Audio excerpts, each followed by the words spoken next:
Bonsoir à tous et bienvenue dans cette principale édition du soir. Et merci d'avoir choisi Gabon Première pour vous informer. Nous ouvrons cette édition d'information avec cette audience accordée par le président de l'Assemblée nationale, Michel Régis Onangandiaye, au président résident du Fonds monétaire international. Au menu des échanges, la situation économique et financière du Gabon et les perspectives. Le compte rendu d'audience avec Gilda Flore-Odembe et Tim Boulengue de la presse de l'Assemblée nationale.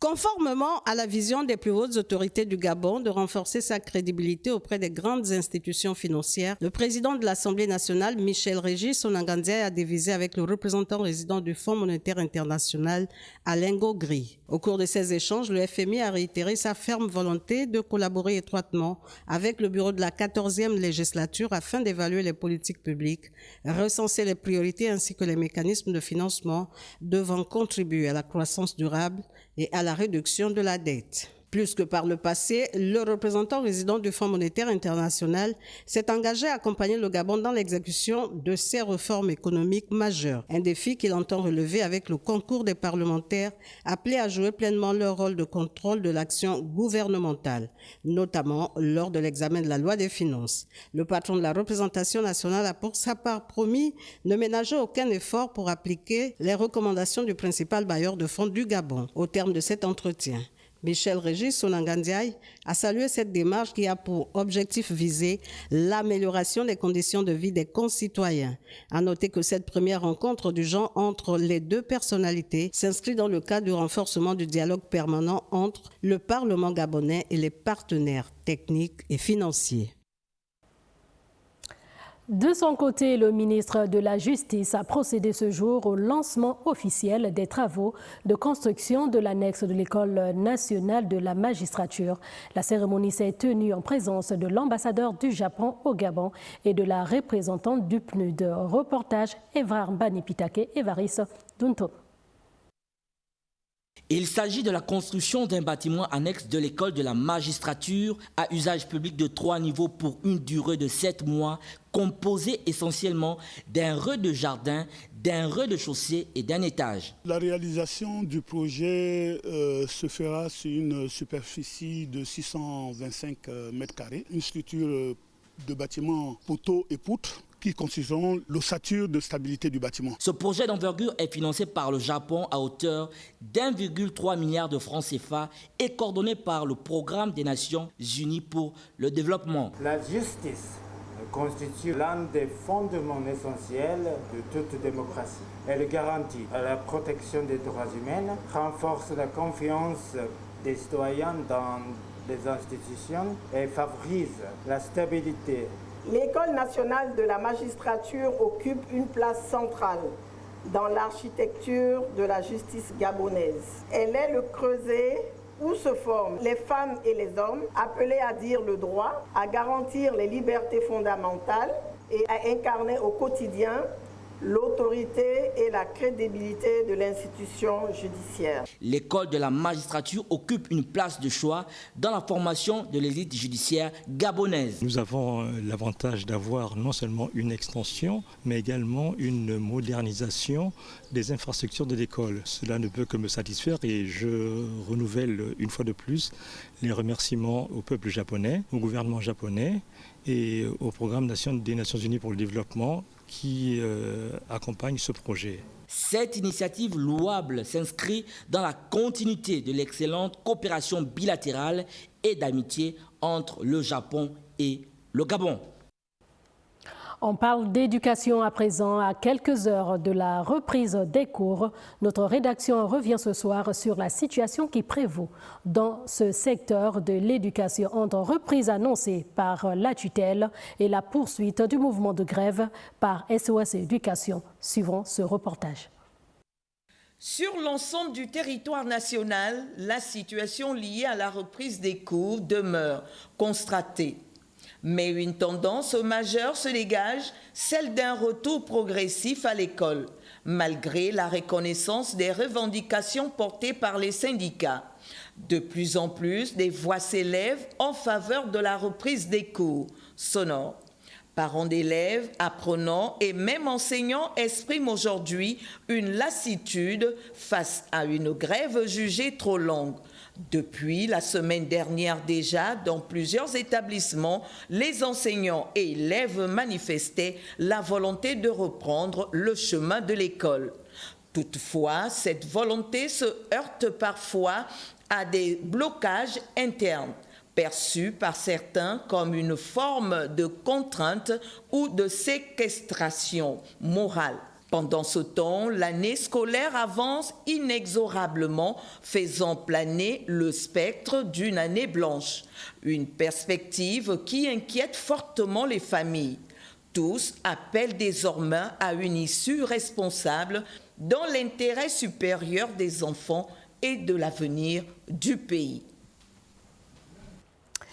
Et justement, suite à la poursuite du mouvement de grève annoncé par SOS Éducation, ce soir, nous vous proposons à nouveau cette communication du secrétaire général du ministère de l'Éducation nationale. Suivons. Communiqué de presse. Ministère de l'Éducation nationale et de l'Instruction civique.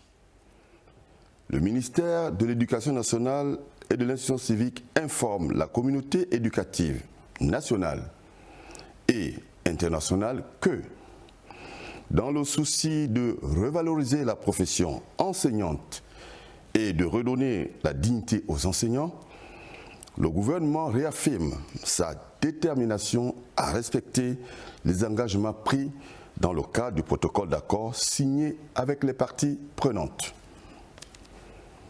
À l'approche de la fin du mois de février, le gouvernement est également résolu à traduire ses promesses en actions concrètes afin d'assurer un avenir éducatif solide pour tous nos élèves. Cette semaine, plusieurs avancées notables ont été réalisées. 1. Signature d'un protocole d'accord additionnel de sortie définitive de crise avec les représentants de SOS Éducation, la base des 9 provinces. 2. Transmission à la solde de 1800 dossiers des postulants à la profession enseignante, anciennement désignés comme bénévoles. 3. Distribution de 310 certificats de fin de formation aux enseignants anciennement appelés bénévoles dans le cadre de 1810 certificats à distribuer au total. 4. Signature de 943 fiches bleues des confessions religieuses. 5. Sur demande de la commission de suivi et évaluation, l'inspection générale des services effectuera une visite de terrain dans les établissements pour contrôler l'effectivité de la reprise normale des cours dès ce lundi 2 février 2026. J'insiste, dès ce lundi 2 février 2026. 6. Constat d'une reprise progressive des cours sur l'ensemble du territoire national, atteignant un taux de reprise oscillant entre 5 et 30%. En perspective, le ministère prévoit la transmission dès la semaine prochaine à l'ensemble des parties prenantes d'un planning de mise en œuvre des engagements pris entre le gouvernement, les enseignants regroupés autour de la plateforme SOS Éducation et les partenaires sociaux. Le ministère exhorte les enseignants ayant choisi de reprendre les cours à maintenir leurs engagements. La même exhortation est adressée aux syndicats constructifs pour qu'ils continuent à soutenir la poursuite des cours et à travailler ensemble pour le bien de nos élèves. De plus, le ministère demande aux parents d'élèves de veiller à envoyer leurs enfants à l'école à partir du lundi 2 février 2026, car leur éducation est une priorité. Enfin, le ministère recommande à la communauté éducative de rester unie et vigilante afin d'assurer un avenir meilleur pour nos enfants. Fait à Libreville le 31 janvier 2026, le ministre d'État Camélia Tuntum Leclerc. Je vous remercie. Et justement, au cours de nos programmes, vous suivrez un plateau spécial dédié à la cause de l'éducation nationale.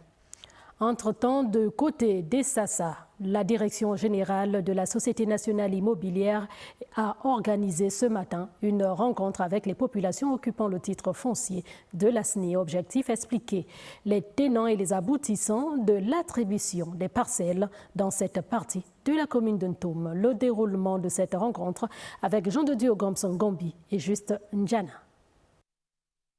Zone d'aménagement parcelle des Sassa, installée sur le titre foncier de la Société nationale immobilière, le directeur général a au cours de cette rencontre échangé avec les populations, avec pour point d'orgue apporter quelques réponses aux interrogations des uns et des autres. Le but, c'est de régulariser les personnes qui y habitent, parce que sur les 1500 hectares que nous avions ici à Sassa, il y a à peu près 1500 personnes qui habitent ici, qui ont un cadre bâti. Donc il est de notre devoir de leur donner le titre foncier contre le paiement de la somme de 600 000 francs et l'opération va s'étendre à peu près sur 4 mois. Ils sont près de 3000 personnes à bénéficier à ce jour des parcelles dans cette zone. Le cadre non bâti est sujet à problème parce que sur le même terrain, il peut y avoir 3 ou 4 personnes.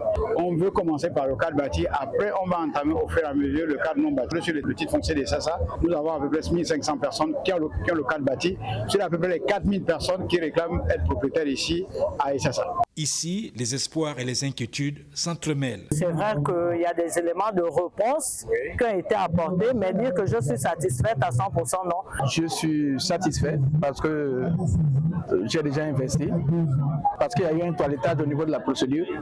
Avoir un titre foncier, c'est vraiment salutaire. Selon les dirigeants de la Société nationale immobilière, l'acquéreur a droit à 4 999 mètres carrés.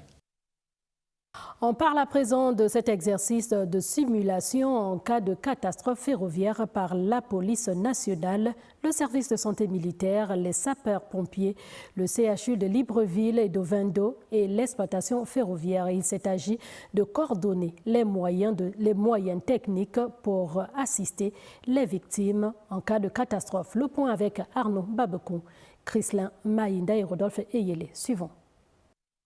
Que faire face à un déraillement spectaculaire suivi d'une explosion impliquant des wagons transportant du carburant? C'est à cette question que la CETRAG, la société d'exploitation du Transgabonais, en collaboration avec l'ensemble de ses partenaires, a tenté de répondre à travers une simulation grandeur nature d'un accident ferroviaire majeur.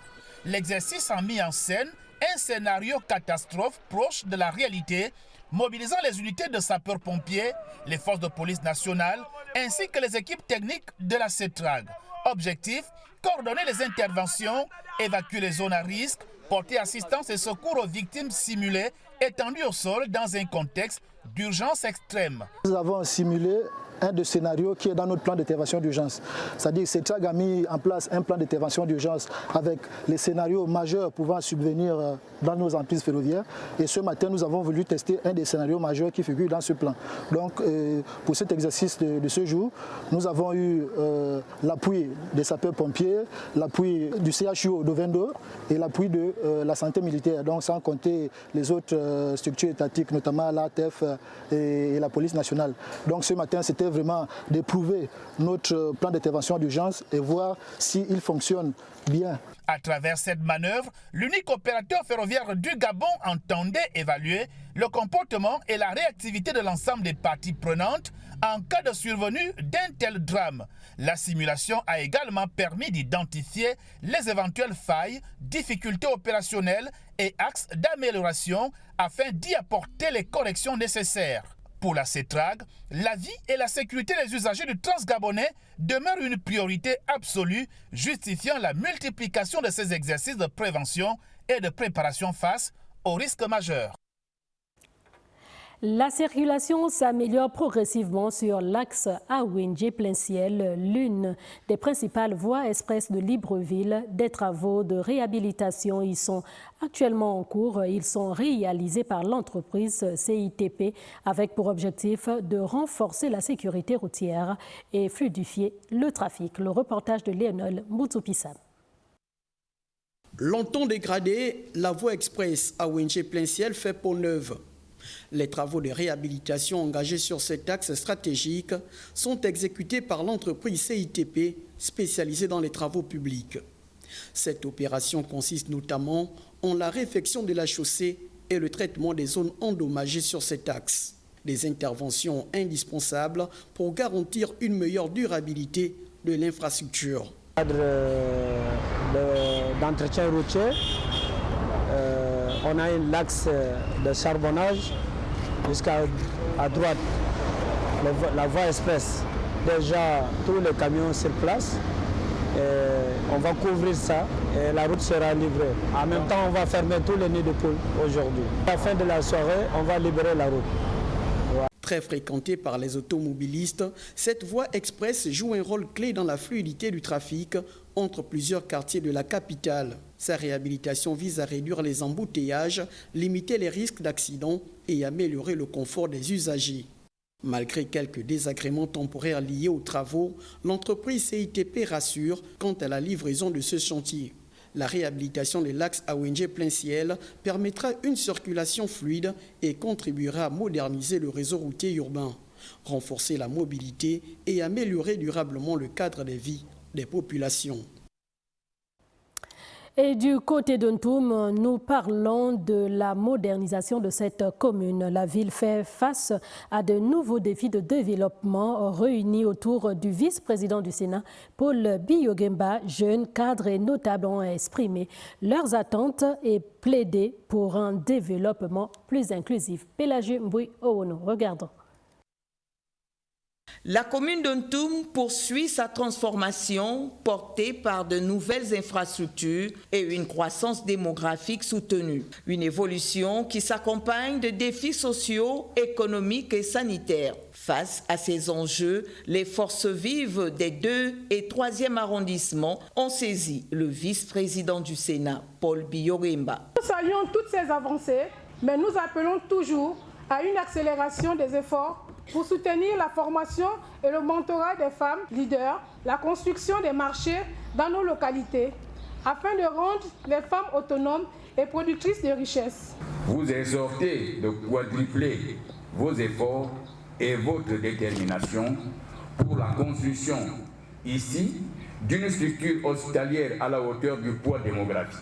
Nous demeurons engagés à œuvrer pour l'amélioration de la situation socio-économique, la modernisation des infrastructures de notre commune et au-delà, ainsi que la consolidation de l'état de droit. Le sénateur a mis l'accent sur l'emploi des jeunes comme pilier du développement durable, tout en prônant le dialogue social. J'ai souhaité qu'il y ait plus de fréquentation, qu'il y ait plus d'échanges, qu'on débatte ensemble, qu'on se fréquente de quartier à quartier. J'ai donc demandé que nous organisions dans le cadre du 3e et 2e arrondissement des espèces de rencontres économiques et sociales pour voir qu'est-ce que nous pouvons développer, créer pour donner un peu de pouvoir d'achat aux uns et aux autres. Après avoir attentivement écouté les doléances des populations, le vice-président du Sénat s'est engagé à les transmettre aux plus hautes autorités de la République. Le siège de l'ANPI a abrité un atelier d'information sur la sensibilisation du contentieux et de la contrefaçon dans l'espace OAPI. L'ANPI, cet atelier se tenait pour informer les populations et les sensibiliser. Regardons ce reportage de Maguizan. À l'heure où l'innovation entrepreneuriale s'accélère en Afrique, la question de protection des idées, des marques et des créations devient un enjeu stratégique majeur. Les agents de l'OGAPI s'inscrivent pleinement dans cette dynamique en prenant part aux réflexions relatives au contentieux de la contrefaçon dans l'espace OAPI. Il était important aujourd'hui d'informer le plus grand nombre sur les éléments qui constituent la contrefaçon. Plus elles sont sensibilisées, plus elles sauront comment défendre les usagers. Occasion pour la vice-présidente de l'AFEC de réaffirmer son engagement. Ce que je conseillerais en fait, c'est de déposer leur marque quand il y a un produit qui est contrefait et qui saisissent les autorités pour faire valoir leurs droits. Il s'agit ici de s'imprégner des mécanismes juridiques de protection des droits de propriété industrielle, tout en alertant sur la recrudescence des atteintes liées à la contrefaçon.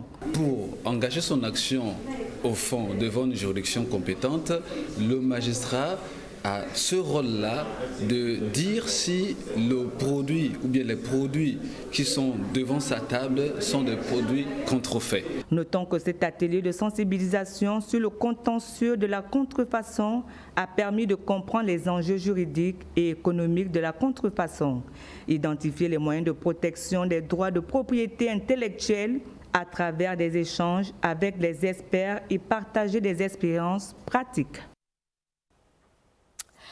Allons-y du côté de Port-Gentil où les journées patriotiques qui ont été lancées le 8 janvier dernier par le maire de cette commune, Pascal Ouagné-Ambouroué, se poursuivent. Nos correspondants ont trouvé le personnel municipal à pied d'œuvre. Voyons tout cela avec nos correspondants sur place. Regardons. Troisième sortie des journées patriotiques et l'engagement de la mairie de Port-Gentil à améliorer durablement le cadre de vie des Port-Gentillais ne s'effrite pas devant les montagnes d'immondices qui s'érigent quotidiennement dans les quartiers des 4 arrondissements de la ville. Cette constance de l'exécutif municipal a eu le mérite de susciter non seulement l'adhésion mais surtout l'engagement de plusieurs opérateurs économiques qui ont apporté leur appui en mettant leurs engins à contribution. Un renfort logistique qui a permis de consolider le dispositif de collecte des ordures ménagères pour le plus grand soulagement des riverains, lesquels encouragent Pascal Ouagné-Ambouroué et ses équipes à poursuivre leurs efforts. Comme ils enlèvent ça aujourd'hui, ça me fait très plaisir parce que c'est depuis octobre qu'ils ont enlevé. À l'entrée du Sang-Mangué, ils enlèvent à chaque moment. Au Badamier, ils enlèvent. Mais au niveau d'ici, ils n'enlèvent pas. Et je suis même tombée malade avec mes enfants à cause de ça. Bon, je remercie le maire Pascal Ouagné de venir enlever cette poubelle, mais je lui demande de faire ça continuellement, de toujours penser à moi et avec ma famille, parce que je ne respire pas. Je suis obligée de parler à la population, même aux passants, que non, ne videz plus les poubelles ici. Bon, ce que j'aimerais, c'est qu'ils viennent mettre des bacs à ordures. La mairie viendra toujours enlever de temps en temps. Bon, s'ils ne veulent pas mettre les bacs à ordures, ils mettent une pancarte, interdiction de jeter les ordures. Le personnel municipal affecté aux tâches manuelles de désherbage, de ramassage des déchets et de nettoyage était également à la manœuvre. On rappelle, les journées patriotiques intégrées au plan d'urgence trimestriel d'assainissement de Port-Gentil consistent en la mobilisation du personnel municipal appelé à prendre une part active aux activités y relatives. L'objectif, selon Pascal Ouagné-Ambouroué, maire de la ville de Sable, est de promouvoir les valeurs de patriotisme, d'exemplarité et de citoyenneté au sein de l'institution municipale. Rendez-vous a été pris pour la semaine prochaine. Nous parlons également dans ce journal des quarts de finale du concours d'éloquence qui ont tenu toutes leurs promesses.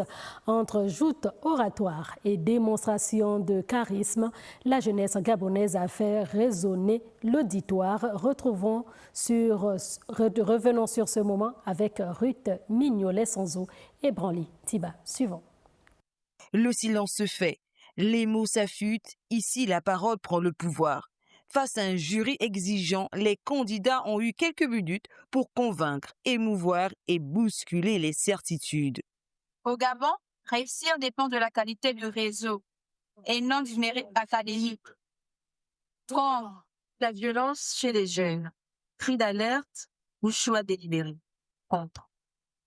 Sur scène, les thématiques s'enchaînent, portées par un souffle de liberté, prouvant que la scène librévilloise est un vivier de talents bruts.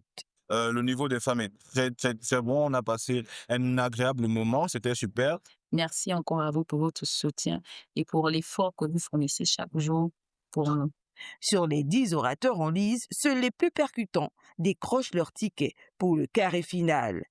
En tant que lauréate à un quart de finale du concours d'éloquence, alors on en ressort naturellement satisfait, contente d'avoir parlé, contente d'avoir osé, Mais vous savez, vraiment, la joie, elle est grande, elle est immense. Le niveau monte d'un cran. La tension est palpable, mais l'excellence reste le maître mot. Qui dominera l'art du verbe lors de la prochaine étape? La suite s'annonce déjà historique. La note politique de ce journal avec la rentrée politique de la Ligue des femmes de l'Union démocratique des bâtisseurs qui ont officiellement repris leurs activités politiques. Hier, la cérémonie grandeur nature présidée par Laurence Ndong a permis de fixer le cap sur les objectifs à atteindre, suivant ce reportage de Léonel Mboutsoupissam. Tenue dans une ambiance patriotique et de militantisme, la rentrée politique de la Ligue des femmes de l'Union démocratique des bâtisseurs placée sous un thème inclusif a tenu toutes ses promesses. La mobilisation des femmes de la Ligue aujourd'hui est un témoignage de ce que les femmes sont aujourd'hui pleinement engagées dans le parti présidentiel pour soutenir et mettre en œuvre la politique du président de la République. C'est aussi montrer qu'elles ont décidé de ne pas être des figurantes, mais être véritablement des bâtisseuses, contribuer à construire ce Gabon dont tous nous rêvons. Entre engagement politique et participation au développement économique, les compagnons de bâtisseuses réunis autour de Laurence Ndong ont réaffirmé leur soutien indéfectible au président fondateur Brice Clotaire Oligui Nguema. L'UDB est là, aux côtés des Gabonais, répond présent pour mettre en œuvre la politique du président, continuer de produire les résultats et répondre aux attentes de nos compatriotes. La cohésion et le développement social des militantes ont également fait l'objet des discussions. Nous avons en vue de donner des formations, y compris d'alphabétisation. Nous allons vraiment renforcer les capacités des femmes à tous les niveaux. Donc toutes les femmes ont leur place à l'UDB. C'est pour cela que l'action des femmes au niveau de l'UDB porte énormément sur la formation, le renforcement des capacités, l'autonomisation des femmes pour qu'elles soient capables à leur tour de construire le Gabon dont nous rêvons. Pour la nouvelle année, la Ligue compte poursuivre sa mission au profit des militantes avec des projets de développement communautaire. Ce dimanche, l'église Lotoran a célébré un culte d'action de grâce à l'occasion du premier service dominical du mois de février, officié par le révérend Gaspard Obiang. Le culte s'est tenu autour du thème « Secouer la grâce et non la loi », en présence de plusieurs invités de marque venus rehausser de leur présence à cette célébration. Evrar Mbani Pitake, Jean-Pierre Moussouami. Secouer la grâce et non la loi est le thème sur lequel les fidèles chrétiens de l'église Lotoran ont été édifiés lors de ce premier culte dominical du mois de février. Secouer la grâce et non la loi, parce que Jésus est venu et il a inauguré un nouveau temps avec de nouvelles choses, une nouvelle alliance, une nouvelle façon de vivre avec Dieu. Et donc, ce que Jésus a accompli est bien meilleur que ce qui a existé dans l'ancienne alliance. C'est pourquoi nous parlons de la loi et de la grâce. La grâce est venue avec Jésus, alors que la loi a dirigé le peuple pendant un temps. Mais la loi ne permettait pas de réconcilier le peuple, l'homme avec Dieu. Seule la grâce en Jésus l'a accompli. Un message véhiculé par le révérend Gaspard Obiang est axé sur le Christ, le centre de la Trinité, pour l'édification du peuple de Dieu. Faisons comme le Seigneur qui, avant d'entrer pleinement dans son ministère, a été en jeûne pendant 40 jours et 40 nuits dans le désert. Nous avons le même modèle avant donc dans cette nouvelle année 2026 de pouvoir dérouler le programme de nos activités. Nous consacrons le début de l'année, le mois de février, à un temps de jeûne et de prière, un temps de consécration pour nous préparer, écouter la voix du Seigneur, pour mettre nos cœurs devant Dieu, être équipés pour pouvoir accomplir les œuvres du royaume qui sont des œuvres qui viennent de l'Esprit de Dieu. Ce culte d'action de grâce a été marqué par la présence d'hôtes de marque venus magnifier les bontés de l'Éternel en faveur de notre pays, le Gabon. Et justement, demain, nous vous proposerons la reprise de l'opération de salubrité de l'aéroport international faite par une congrégation religieuse.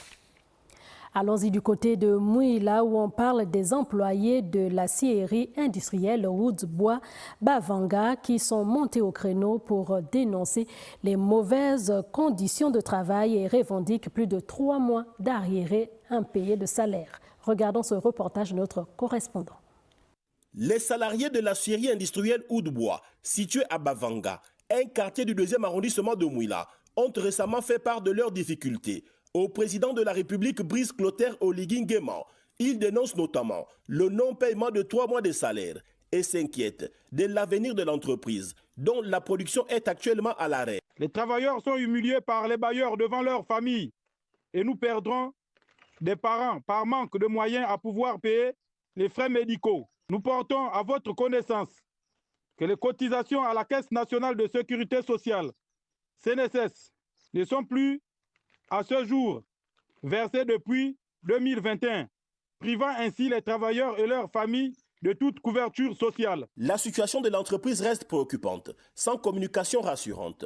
Un groupe de travailleurs est en congé technique, sans indemnité. Selon le porte-parole, la vente des engins et d'équipements devrait initialement régler les salaires dus. Cependant, malgré la vente effective de certains matériels, la situation salariale n'a pas évolué et la production est quasiment à l'arrêt. Le nouveau PDG de la société Oudbois Gabon, nommé depuis le mois d'avril 2025, reste silencieux malgré nos multiples interpellations.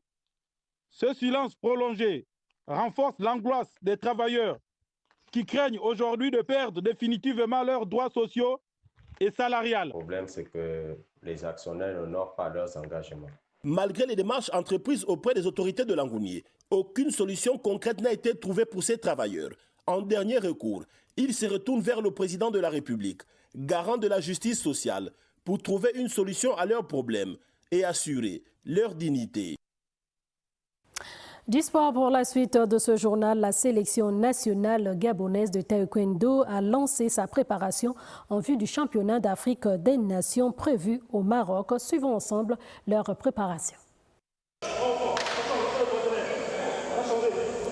La sélection nationale gabonaise de taekwondo est entrée dans la phase active de sa préparation pour le championnat d'Afrique des Nations au Maroc. Pour le début de ce stage, le staff technique met l'accent sur la condition physique, la récupération et un travail de fond mené dans un cadre serein et structuré propice à la performance. Commencer dans un premier temps par une remise à niveau parce que le Poumse, qui est l'équivalent du kata pour ceux qui le connaissent sous cette appellation, est plus technique que le combat. Donc nous devons mettre tous nos athlètes à niveau afin qu'ils soient au même titre que tous les autres qui participeront à cette compétition au fait du type de règles qui sera appliqué à ce moment-là. Les conditions sont optimales, c'est-à-dire que là nous sommes dans une phase de prise de contact, on va dire quoi. Donc on teste d'abord le cardio des enfants, on teste la condition physique et au fil du temps l'entraînement va battre son plein. Et on mettra beaucoup plus d'accent sur les techniciens de combat, mais ça c'est pour un peu plus tard. Pour le moment, Le Gabon sera engagé en Kiryogi chez les juniors et seniors, ainsi qu'en Poumsi, avec une préparation méthodique visant la rigueur, la maîtrise technique et la cohésion du groupe. Très bien, le travail à l'international c'est intensif, on travaille plus le cardio, le physique, etc. Mais sinon ça va bien. Avec la reprise, on ressent beaucoup de fatigue, mais avec la volonté, la préparation se mène à bon port et avec beaucoup d'ambition et d'objectifs pour cette compétition. Le Gabon compte 5 champions d'Afrique, donc l'objectif est d'avoir plusieurs sacres lors de ces championnats d'Afrique G4. À l'image des Panthères, calmes mais redoutables, les Panthères montent en puissance avec détermination, prêts à défendre les couleurs nationales sur les tatamis africains et à faire respecter leur rang dans la discipline. Pour la fin de ce journal, allons-y dans la province de Logouelolo, plus précisément dans le département de Mouloundou, où les communautés de Bakoussou et de Ndekabalandji viennent d'inaugurer un point de collecte et de vente communautaire dédié à la commercialisation de poissons et de viande de brousse situé au village Bakoussou. La cérémonie s'est déroulée en présence de plusieurs invités et personnalités. Le compte-rendu d'Aïngoneban, Raïssa, Eva et Branly Ntiba. Le regroupement des villages Bakoussou, Ndekabalandji vient de franchir une nouvelle étape, la création de ce point de collecte et de vente communautaire dédié à la commercialisation de poissons et de viande de brousse vient répondre à un besoin de développement local tout tout en encadrant une exploitation responsable et durable des ressources naturelles. Ils nous ont proposé un projet qui leur permettait de diversifier donc leurs sources de protéines en mettant en place donc une activité de pêche à côté de leur activité de chasse. Salué de tous, il place les communautés locales au cœur de la conservation de la faune. À pareille circonstance, il est parfois difficile de trouver les mots justes pour exprimer et matérialiser la joie qui nous anime aujourd'hui. Vous arrivez à un stade où vous allez donc mettre des activités qui vont créer, qui vont générer des finances. Je ne voudrais pas qu'on puisse se retrouver dans des situations où vous allez être amené à vous diviser. Ce projet constitue un véritable moteur de croissance inclusive. Vous êtes les premiers. Demain, on serait en Gambie. Après-demain, on serait à Mamili. C'est le canton La Cessée. Au-delà de ces bénéfices immédiats, ce point de vente pourrait servir de projet pilote pour la mise en place d'un système de traçabilité d'une filière saine et légale visant à encadrer la commercialisation de viande de brousse dans notre pays. Voilà qui vient mettre un terme à cette édition d'information. Merci à vous de l'avoir suivi. Sachez que l'information se poursuit sur nos différentes plateformes numériques. Excellente soirée à tous et à très bientôt sur Gabon Première.